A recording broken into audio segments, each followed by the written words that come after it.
In this lesson, we will discuss File tab. So in order to discuss File tab, first you have to click on Reports area, and in Reports we have Projects Detail Dashboard. When you will click here, you will see File tab, View, Edit, Report, but here we are going to discuss only File tab in this video.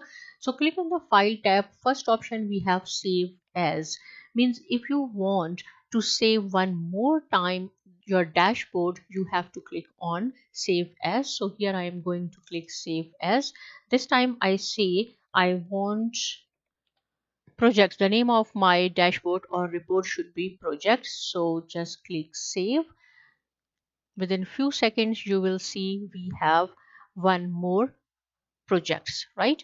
Projects detail and projects. Both are exactly same. Next option we have, go to the file tab again. We will open file and then print. When you will click on the print, then you can print your dashboard. Whether you are using your laptop, iPad, tablet, iPhone, any device, your output of your dashboard will remains the same. The screen size and the resolution, it will set accordingly, right? So here these are the two options. Your portrait, this is the portrait view, or landscape. If you want to print your dashboard landscape, so just you have to select from here, and the other options, same options which we usually use in the print options. You can see here within few seconds our dashboard in the landscape, right? And then click print, so it will print. This is the very simple option. Go to the third option, open file tab, and then we can have embed. This is one of the most important feature which we had discussed previously as well.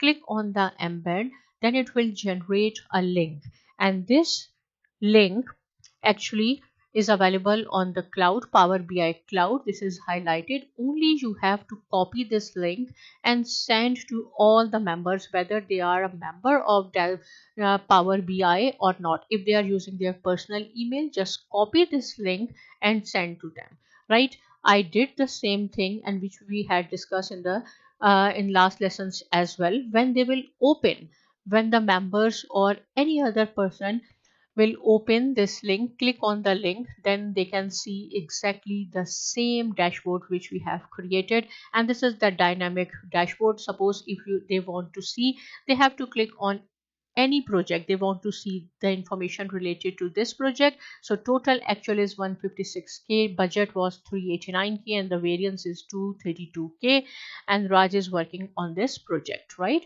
Similarly, if they want to see the variance here, they want to see the information regarding the D project, so this is all about this, right? So Ash is working on this project, so this dashboard is also dynamic. Only you have to click the link and send them. Okay, open this, and the some other functions, other things we will discuss here. This publish to web, same thing. Export to PowerPoint and export to PDF. First we will discuss export to PowerPoint. When you will click here, right, it will export your dashboard to PowerPoint, and here I have the view. So there will be two slides. One is the this is the main slide, and all the dashboards you will see on a single PowerPoint slide. So yes, you can export it in the PowerPoint as well as Excel, which we will discuss later on. Open this again, and the last thing I will show you, if you want to export to PDF or download. Click on the download, it will download for you, and export I am going to show you export to PDF. When you will click here, this is the PDF version. You can see like this, right? So in this lesson you have learned the file option, but in order to open this file option, you should be in the reports area. Please practice it. If you have any question, you can ask me. Subscribe to my channel, and thanks for watching.